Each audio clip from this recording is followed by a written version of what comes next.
श्री सूत जी महाराज वर्णन करते हैं कि ऋषिवरों, ऋषभ देव जी के पुत्र भरत जो है बहुत प्रतापी राजा बने। महाराज भरत ने जो है संपूर्ण संसार में धर्म का विस्तार किया। 10,000 वर्षों तक महाराज भरत ने राज्य किया। भरत के राज्य में किसी भी प्रकार की कोई भी परेशानी, दुखी, दरिद्री नहीं थी। 100 अश्वमेध यज्ञ महाराज भरत ने करे। पिता ऋषभ देव के कहे अनुसार ही भरत ने धर्म पूर्वक राज्य किया। वृद्धावस्था आने पर अपने पुत्र को राजगद्दी देकर के भरत भगवान का भजन करने के लिए वन में चले गए और गंडकी नदी के किनारे जाकर के आश्रम बनाकर के भगवान का भजन करने लगे।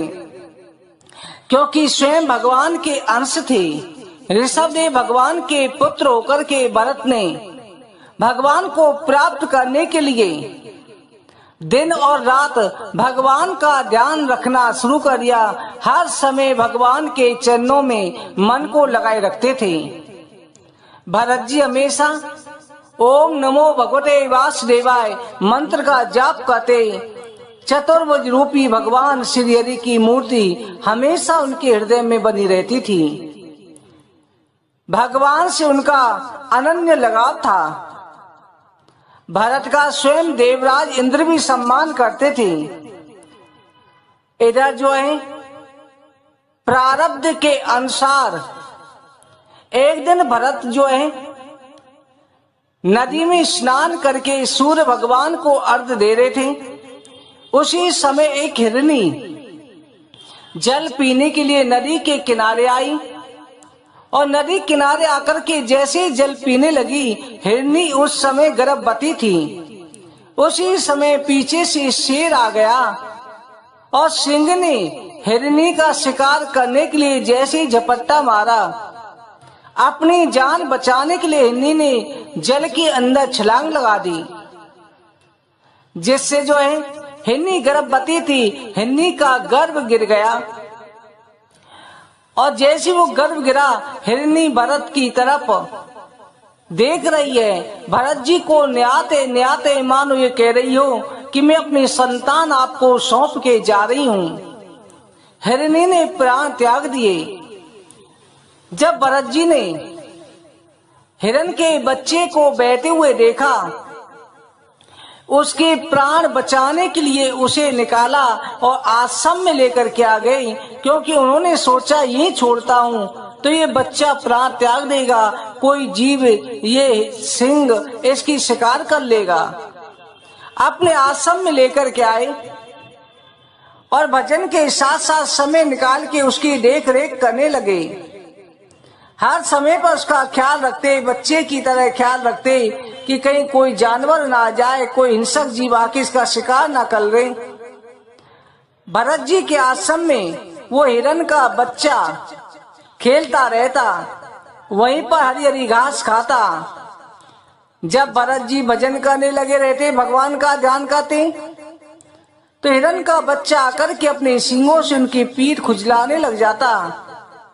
अब तो भरत जी का भगवान से ध्यान धीरे धीरे हटने लगा, हिरण के बच्चे में ध्यान लगने लगा। जिस मन में परमात्मा आते थे, आज हिरण का वो बच्चा अचानक से उस मन में ध्यान में आने लगा। क्योंकि संसार का मोह भरत जी को लग गया, उस हिरण के बच्चे से प्रेम हो गया। भरत जी सोचते कि मेरे बिना इसका कौन है, ये मुझे कितना प्रेम करता है। श्री सूत जी महाराज कहते हैं, ऋषियों यही मोह जाल है। हिरण का बच्चा बड़ा हुआ। एक दिन वो घास चरते चरते आश्रम के बाहर निकला। उसने बहुत से हिरण के झुंडों को देखा।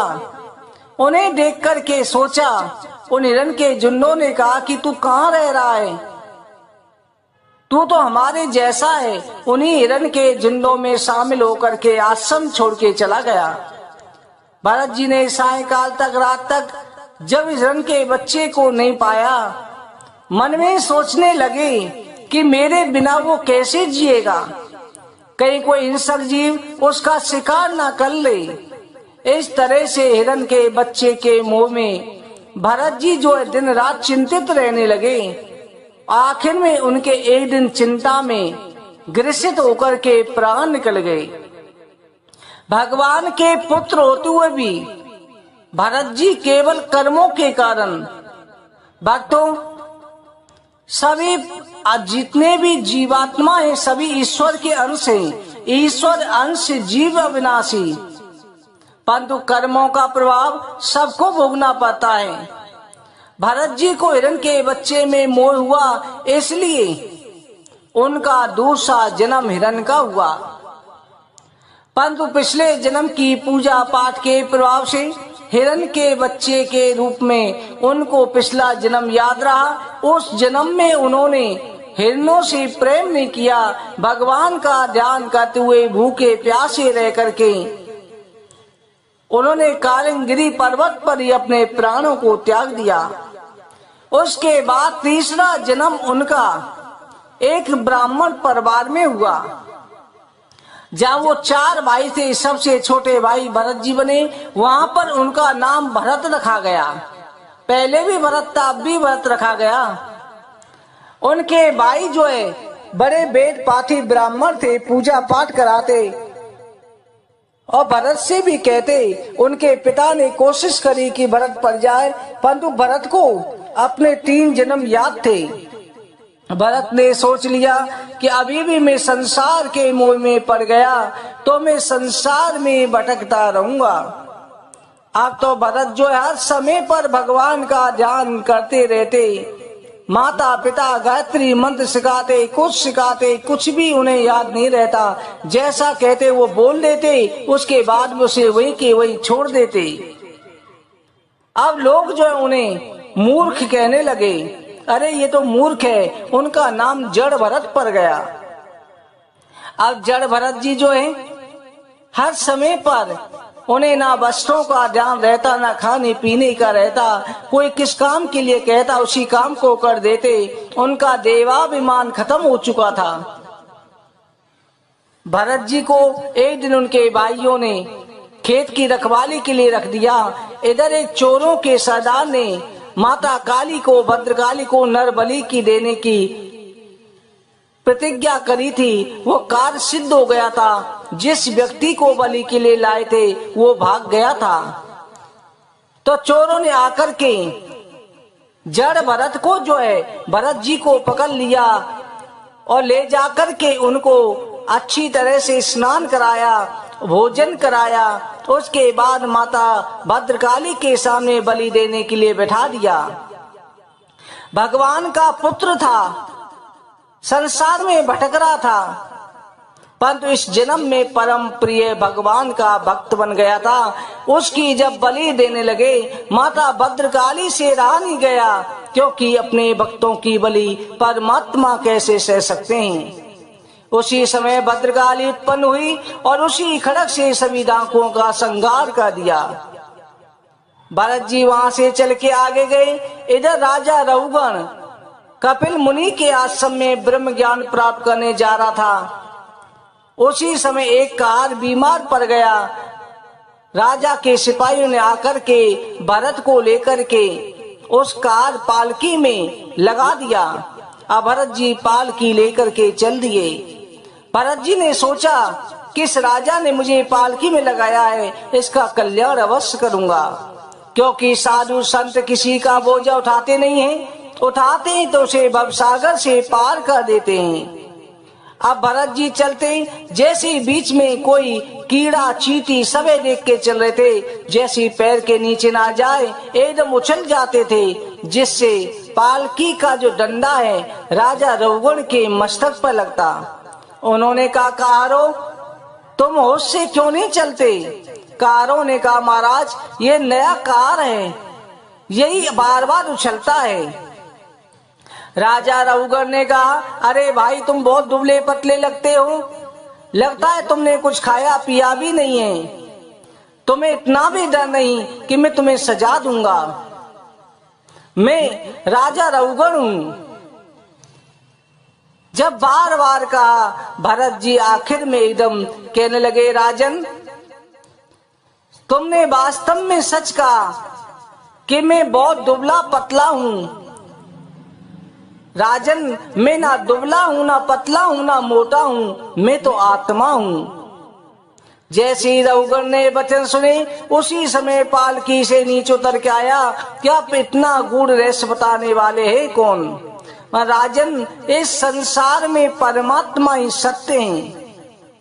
राजा रघुगण को ज्ञान का उपदेश दिया, कहा कि राजन तुम तो इस छोटे से राज्य के राजा हो, मैं तो संपूर्ण पृथ्वी का राजा था।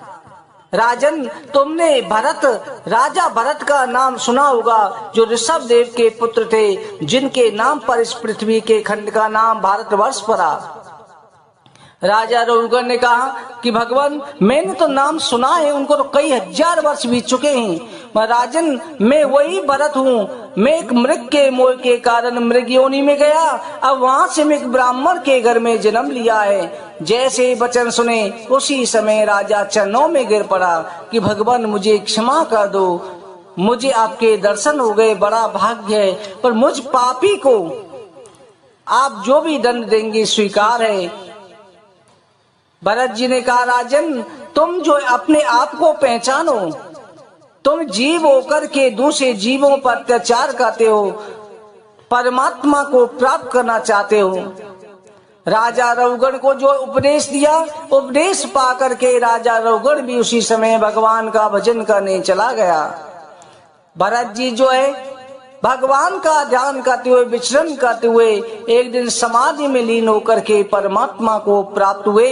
भक्तों इसलिए हमेशा ध्यान रखो, कभी भी किसी भी वस्तु में अगर हम मोह करते हैं, अति ज्यादा मोह भी हानिकारक हो जाता है। गृहस्थी में रहो, गृहस्थ धर्म का पालन करो, क्योंकि आपके परिवार को आपका तन चाहिए, आपका धन चाहिए, आपका मन नहीं चाहिए। आप अपना मन परमात्मा में अर्पित कर दो तो आपका कल्याण अवश्य होगा।